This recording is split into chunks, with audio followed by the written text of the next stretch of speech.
നമസ്കാരം. 2013 ഗോവയിൽ വെച്ച് നടന്ന ബി.ജെ.പിയുടെ കേന്ദ്ര കോർ കമ്മിറ്റി മീറ്റിംഗിലാണ് ഗുജറാത്ത് മുഖ്യമന്ത്രിയായിരുന്ന നരേന്ദ്രമോദിയുടെ പേര് പ്രധാനമന്ത്രി സ്ഥാനത്തേക്ക് നിർദ്ദേശിക്കപ്പെട്ടത്. തുടർന്ന് അദ്ദേഹത്തെ പ്രധാനമന്ത്രി സ്ഥാനാർത്ഥിയാക്കി അവർ പ്രചരണം ആരംഭിച്ചു. പക്ഷേ സമാനതകളില്ലാത്ത ആക്രമണമായിരുന്നു അദ്ദേഹത്തിന് മേൽ.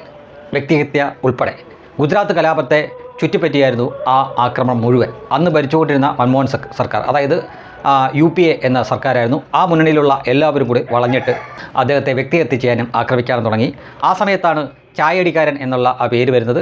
AICC ഓഫീസിൻ്റെ അവിടെ ഒരു ചായക്കട ഇട്ട് തരാമെന്നും അവിടെ വന്ന് ചായ അടിക്കാമെന്നും അല്ലാതെ ഇയാൾ പ്രധാനമന്ത്രി ആവാൻ പോവില്ല എന്ന് മണിശങ്കർ അയ്യർ എന്ന അന്നത്തെ കോൺഗ്രസ്സുകാരൻ പറയുകയുണ്ടായി. പക്ഷേ 2014 തെരഞ്ഞെടുപ്പിന് ശേഷം എല്ലാവരെയും ഞെട്ടിച്ചുകൊണ്ട് 283 എന്ന കേവല ഭൂരിപക്ഷവും മറികടന്നുള്ള സംഖ്യ ഒറ്റയ്ക്ക് തന്നെ പിടിച്ചുകൊണ്ട്, അത്രയും സീറ്റ് ഒറ്റയ്ക്ക് തന്നെ പിടിച്ചുകൊണ്ട് BJP അധികാരത്തിലേറുന്നു. നരേന്ദ്രമോദി പ്രധാനമന്ത്രിയായി സത്യപ്രതിജ്ഞ ചെയ്യുന്ന കാഴ്ചയാണ് ഏവരും കണ്ടത്. അന്ന് ഇന്നത്തെ പോലെ ഈ തെരഞ്ഞെടുപ്പ് മെഷീനെയൊന്നും യന്ത്രത്തെ ഒന്നും പഴി പറയാനുള്ള യാതൊരു അവസരവും ഇല്ലായിരുന്നു. കാരണം അതിന് പറ്റില്ലായിരുന്നു. മൻമോഹൻ സിംഗ് ഭരിച്ചുകൊണ്ടിരിക്കുമ്പോഴാണല്ലോ ഈ തെരഞ്ഞെടുപ്പ് നടന്നത്. അപ്പോൾ ഇങ്ങനൊരു വാക്കുപോലും അവർ മിണ്ടുകയുണ്ടായില്ല. എന്നാൽ അദ്ദേഹം ഭരണം തുടങ്ങി കേവലം 6 മാസം കഴിഞ്ഞപ്പോൾ തന്നെ ഇവർ ഈ വ്യക്തിഹത്യയും ആക്രമണവും കൂട്ടുന്നതാണ് പിന്നെ കാണുന്നത്. അതും എത്ര ഇടത്തു നിന്ന്, എത്ര പേരാണ് വളഞ്ഞു നിന്ന് ആക്രമിച്ചത് എന്നൊന്ന് നിങ്ങളൊന്ന് ചിന്തിക്കും. എനിക്ക് ഓർമ്മയുള്ള കുറേ പേരുടെ പേര് ഞാൻ പറയാം. ഈ അരവിന്ദ് കെജ്രിവാൾ തൊട്ട് തുടങ്ങാം. അരവിന്ദ് കെജ്രിവാളും അതുപോലെ തന്നെ കനയ്യകുമാർ, കണ്ണൻ ഗോപിനാഥൻ, ഹാർദിക് പട്ടേൽ, ജിഗ്നേഷ് മേവാനി, ചന്ദ്രശേഖർ ആസാദ് മുതൽ പിണറായിയും പിന്നീട് രാഹുൽ ഗാന്ധിയുമെല്ലാം ഇവരെല്ലാവരും കൂടി വളഞ്ഞിട്ടുള്ള ആക്രമണമായിരുന്നു. ഓരെങ്കിൽ സകലമാന മാപ്രകളുടെയും പിന്തുണയും ഉണ്ടായിരുന്നു. പക്ഷേ എന്താണ് 2019 റിസൾട്ട് എന്ന് നോക്കുക.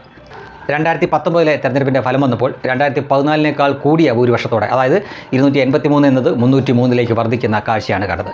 അത് കഴിഞ്ഞതിന് ശേഷമാണ് അരവിന്ദ് കെജ്രിവാളിന് പെട്ടെന്ന് ബൾബ് കത്തി. അദ്ദേഹത്തിൻ്റെ ആ പണികളോടായിട്ട് പറയുന്നു, നരേന്ദ്രമോദിയെ പേരെടുത്ത് വിമർശിക്കാൻ പാടില്ല, വ്യക്തിഹത്യ അരുത്. വേണമെങ്കിൽ BJP എന്ന പാർട്ടിയെ RSSനെ പറഞ്ഞോളൂ. പക്ഷേ നരേന്ദ്രമോദിയെ വ്യക്തിഹത്യ ചെയ്യുന്ന യാതൊരു പരാമർശവും പാടില്ല.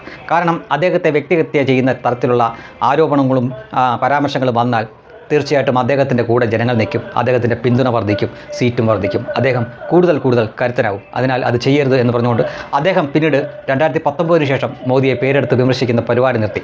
അതിനും കുറച്ച് മുമ്പ് തന്നെ ഒരുപക്ഷെ പിണറായി വിജയൻ അക്കാര്യത്തിൽ കുറച്ചുകൂടി ദീർഘവീക്ഷണമുള്ള ആളാണ് എന്ന് പറയേണ്ടിയിരിക്കുന്നു. പിണറായി വിജയൻ വളരെ അപൂർവമായിട്ട് മാത്രമേ മോദി എന്ന പേര് പോലും ഉച്ചരിക്കാറുള്ളൂ. അതിപ്പോഴും അങ്ങനെ തന്നെ. പക്ഷേ ജന്മന തന്നെ മണ്ടറായിട്ടുള്ള പപ്പുവിന്, അതായത് രാഹുൽ ഗാന്ധിക്ക് ഇതുവരെ ഈ സത്യം മനസ്സിലായിട്ടില്ല. അയാൾ അന്നും ഇന്നും ഒരു മാറ്റവും ഇല്ലാതെ ഇരിക്കുകയാണ്. ഇത് ശ്രദ്ധിക്കുക. 2019 മുതൽ 2024 വരെയുള്ള സമയം മോദി വളരെ സുന്ദരമായിട്ടാണ് ഭരിച്ചത്. യാതൊരു പ്രതിബന്ധങ്ങളും ഇല്ലായിരുന്നു.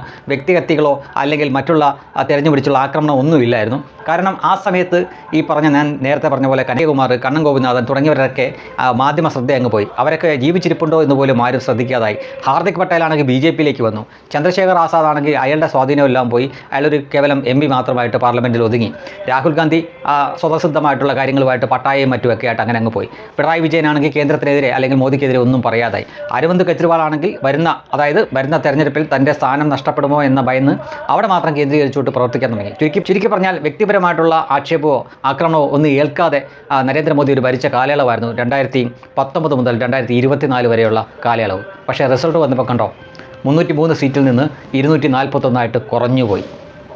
ഇത്രയും പറയാൻ കാരണം എന്നാണെന്നറിയോ? ഈ 2024 ശേഷം മോദിക്കും BJPക്കും കുറച്ച് ഭൂരിപക്ഷം കുറവാണെന്ന് മനസ്സിലാക്കിയവർ അദ്ദേഹത്തിനെതിരെ വ്യക്തിഹത്യയും അവഹേളനവും തുടങ്ങിയിട്ടുണ്ട്.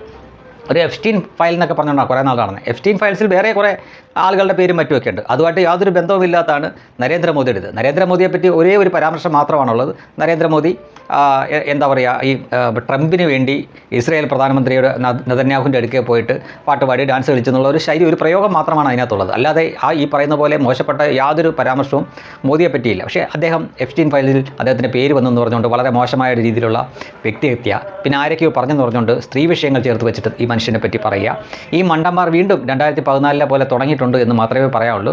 നിങ്ങൾ എപ്പോഴൊക്കെ ആ മനുഷ്യനെ വ്യക്തിഹത്യ ചെയ്യുന്നതോ അപ്പോഴൊക്കെ ആ മനുഷ്യൻ പൂർവാധിക ശക്തിയോടെ ഇരട്ടി കരുത്തോടു കൂടി തന്നെ ആഞ്ഞടിക്കുന്ന കാഴ്ച കാണാം. മിക്കവാറും അടുത്ത 2029 തെരഞ്ഞെടുപ്പിൽ ഈ 241 എന്നുള്ളത് 341 വർദ്ധിപ്പിച്ചു കൊടുക്കാനുള്ള എല്ലാ പണിയും ഇവറ്റകൾ ചെയ്യുന്നുണ്ട്. അതങ്ങനെ തന്നെ തുടരുക.